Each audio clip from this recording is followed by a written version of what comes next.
1, 2, 3. Let's meet at the library.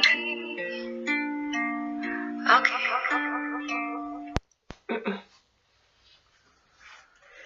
Hi everyone, it's Julia and welcome to my channel, Shakespeare and Such. Month?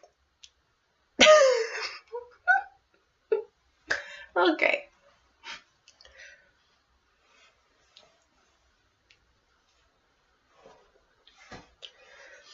Hi everyone, it's Julia and welcome to my channel, Shakespeare and Such. I don't know about you, but March was like a doozy of a month for me. I still managed to read a lot, but just like on a personal update level, I got a promotion, yay! So I moved from being an assistant preschool teacher to the lead teacher, which means I do 100% of the lesson planning and I lead literally every part of the day from morning large group to closing duties, and it kind of sucks in a small way because I should have been able to have earlier hours, but because of the way we had to hire new people and my boss wants someone there who she trusts for pickup and who has that rapport with the parents already, I had to keep my previous assistant hours, which I'm a little salty about, but it's been working out all right, and yeah. But personal business aside, I still managed to read 7 books in the month of March. 4 of them I read the physical copies of, and 3 of them I listened to as audiobooks. So as always, I'm going to be talking about them in order from my least favorite up to my favorite. Let's just dive right in. First up is How to Love by Katie Cotugno. I gave this book 3.5 out of 5 stars, which really isn't that bad. This is a contemporary romance about a girl who had a baby when she was like, well, she got pregnant when she was like 16 or 17, but her baby daddy left for mysterious reasons, and then almost 2 years later, he returns to their hometown, and it's all the drama. And the things I loved about this book were the side characters. I loved her stepmom. I loved her present boyfriend in the beginning of the book, Aaron, who was such a sweetheart, and his sister Shelby, who is actually also Rena's best friend, which is a really fun dynamic if you ask me. And I also really liked the pacing, surprisingly, because typically I don't love books where they alternate chapters of like a before and after kind of thing, but it really worked well in this book. What I hated was Sawyer, the main love interest. I just didn't like him at all. I thought his changes, like his development, were very superficial, and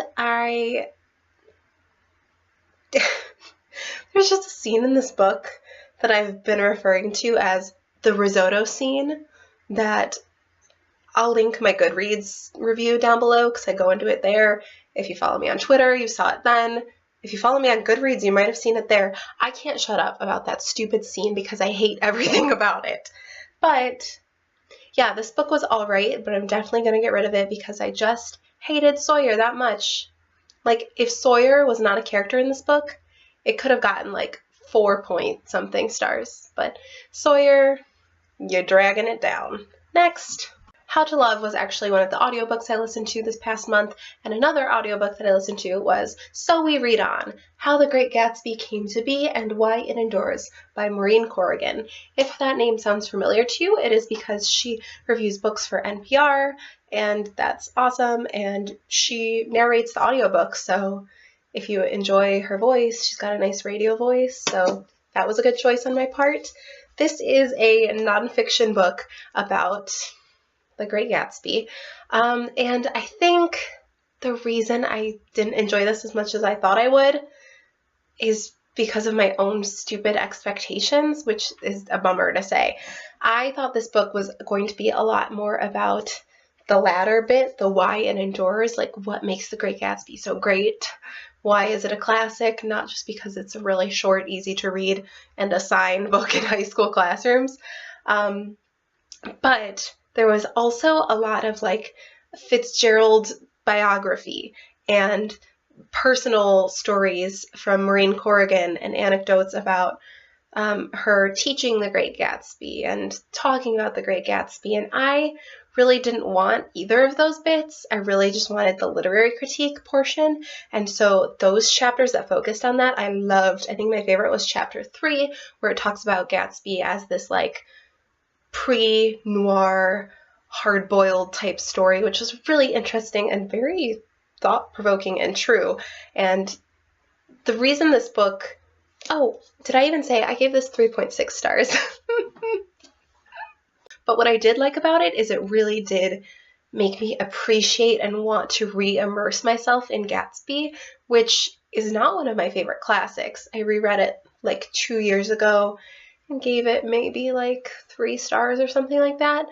But this book, like the more I got into this, the more I wanted to rewatch the Baz Luhrmann movie, and the more I wanted to listen to the soundtrack, and the more I even kind of wanted to reread Gatsby, even though I don't love it that much.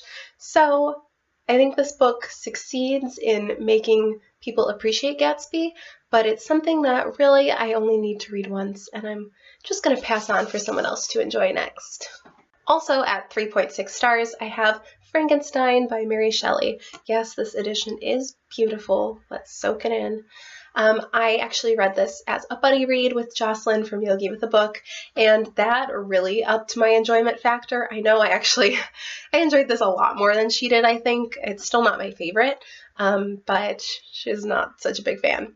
However, thank you, Jocelyn, for reading this with me, because I think it definitely enhanced my reading experience. So thanks. Frankenstein, if you don't know, is a classic Gothic science fiction novel about a man who creates a living being out of dead body parts. And it is really weird to read when you're so immersed in pop culture and these different images of Frankenstein that aren't accurate to the book. Like, he's not this green, lumbering, mumbling zombie. He's very eloquent. The monster can really speak well. He speaks better than I do. And he has like a patchwork of people, so you have to imagine him like all these different tones, and oh man, I'm getting ahead of myself. The things I liked about this book were the monster. I thought the portion that was from his perspective, so to speak, even though really it's a captain saying what Victor said the monster said, very he said, she said, but the bit that was in the monster's words was definitely the most interesting to me, because it answered a lot of my questions about this monster. Does he need to sleep? Does he need to eat? Is he, like, can he die the same way humans die? Like, I had so many things. I'm gonna sneeze. I also really loved analyzing the monster from a very human development, psychological sort of viewpoint. I had to study a lot of child development in school, as you can imagine, to become a teacher. So it was interesting to watch him go from essentially this blank slate to wanting love and acceptance to becoming this monster who's after vengeance, because he never got that love and acceptance that we need to feel like we're a part of humanity. So, I mean, like, psychologically, really dope themes, and it was really cool. My edition also has really awesome essays in the back, and I linked a few of my favorites in my Goodreads review, so you know what to do if you're interested. Highly recommend. Yeah, but the things I didn't like about this book were Victor, because he was the worst. He's a deadbeat monster dad. He is so selfish and just so annoying. And like every choice he made, it's like, really? That's what we're gonna do? It seems like if he really cared that much about keeping the world safe from his monster, that he would have, like, destroyed the monster himself a lot sooner, or tried to sooner, or B, like, spread the word, be like, hey everyone, look out for this really dangerous creature that I made. Sorry about that, but whatever. Also, the ending was a really big letdown because, I mean, spoilers, I'll do my thing where I turn the book, and when you see the front cover again, spoilers are done. So at the end of Frankenstein, Victor dies essentially kind of from hypothermia and exhaustion, and just, like, he ran out of fuel because he was really trying to hunt that monster down. But then the monster itself is like, well, goodbye, cruel world, and like jumps out the window, and it was just weird. But what should have happened was, I think the name of the captain was Walton, Captain Walton, did I make that up? But the ship captain, who is sad about leaving Antarctica, and the monster, who has always craved acceptance and friendship, should have, like, bonded and been like, well, why don't we go off into the Arctic together, because the monster's very well suited for that cold climate, and the captain always wanted just a loving friend, and the monster's capable of that, even though no one seems to believe it. That would have been very beautiful and poetic. And also, I think Victor shouldn't have died of natural causes. He should have died for Henry's murder, even though I know he didn't murder him, but it would have paralleled Justine's unfair death. And anyways, I have a lot of feelings about the ending. And that's Frankenstein. Now we get to jump up to 4.4 stars, and that is a rating I gave to The Scandalous Sisterhood of Prickwillow Place by Julie Berry. This was my small contribution to Middle Grade March, and this was such a little delight. This book is, I did mention this, I think, in my last TBR, but this book is about 7 girls at an all-girls finishing school who, at their traditional Sunday dinner, their headmistress and her brother drop dead, apparently poisoned, and none of these girls want to go home, so they say, let's just cover up the murder and pretend nothing happened, and I guess we'll figure out who the killer is later. And it is hilarious. It involves one of the girls having to dress up and impersonate the headmistress. It has the youngest girl, like, really sleuthing and putting together the clues. It is just so fun. And I especially love that you could follow along with the clues and sort of piece together what was happening. I hate a mystery where it's like, and ta-da, this was the person, and we never gave you any indication, and that's why it's a plot twist. That, to me, is just lazy mystery writing. I think a mystery should have elements where when you discover who is the killer or whoever's the guilty person, that you should be able to think back to that one or two few moments and go, oh my god, that thing I didn't think about, that's why, blah. That's what a good mystery has, and this had that.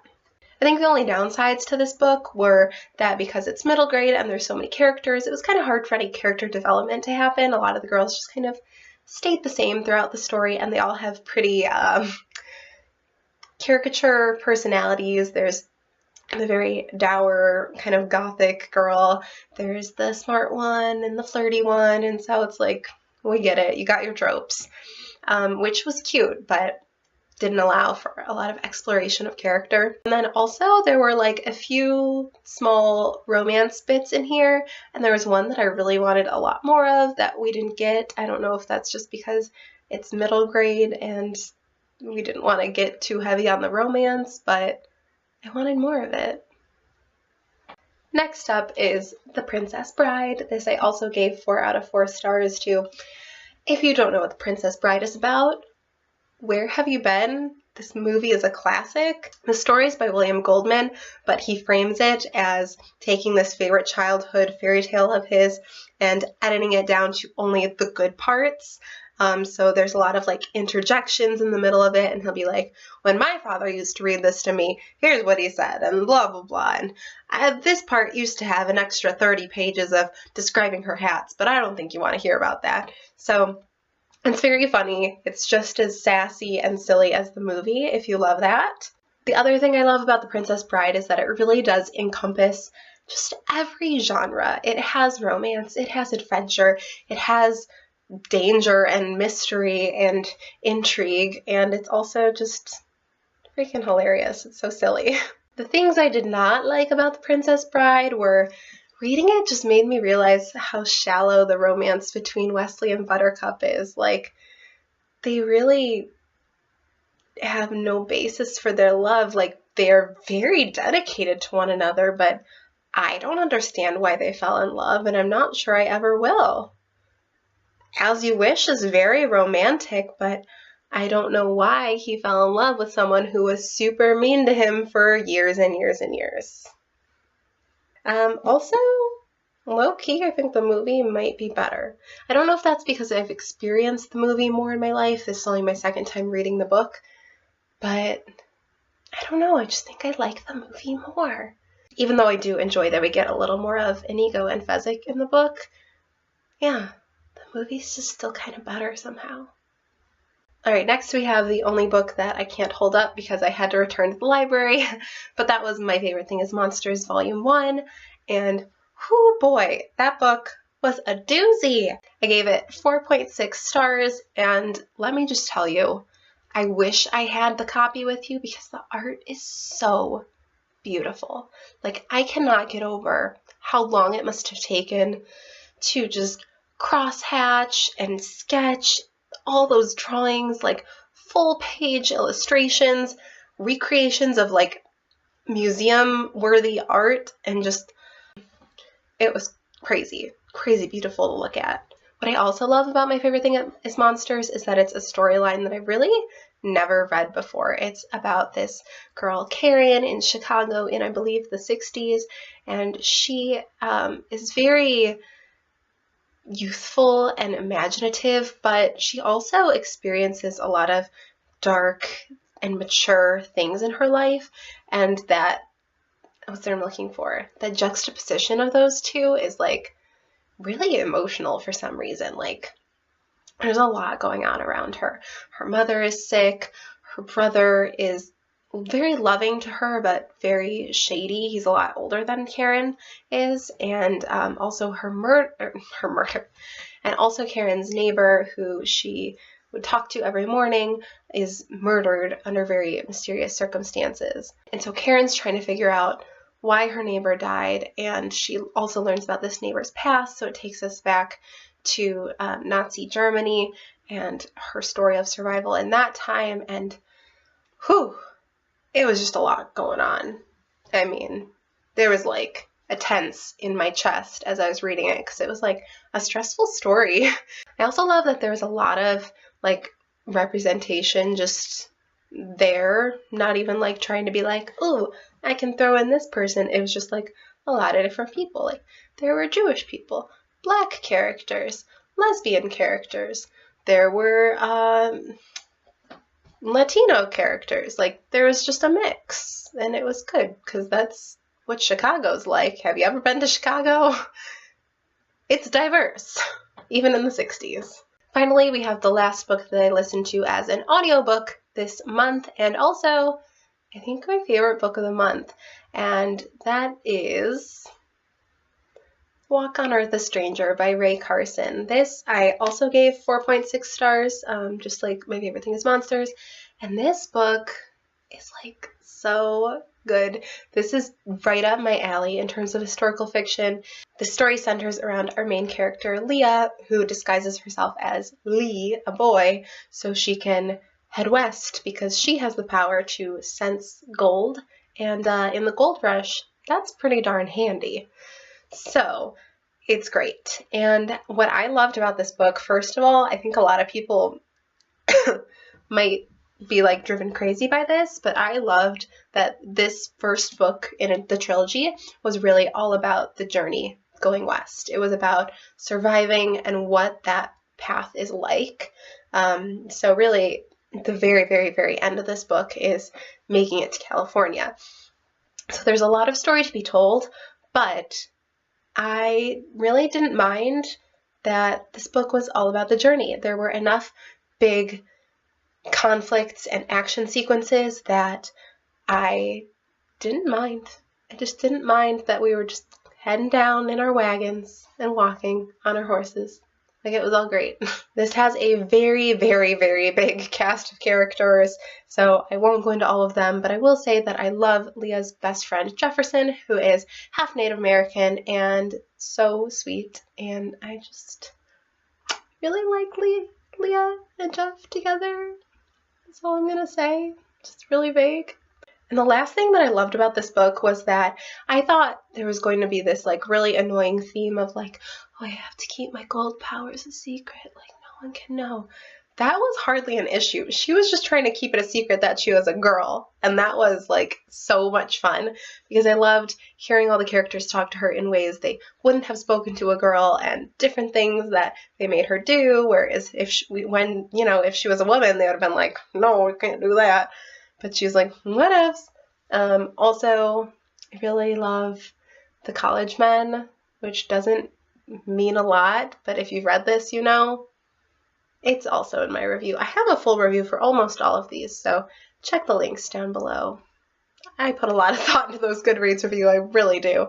I think the main downside to this book is if you are a very big animal lover, there are various scenes that involve hunting and butchering of animals because that was part of survival. So if that's hard for you to read, just know that that is in this book.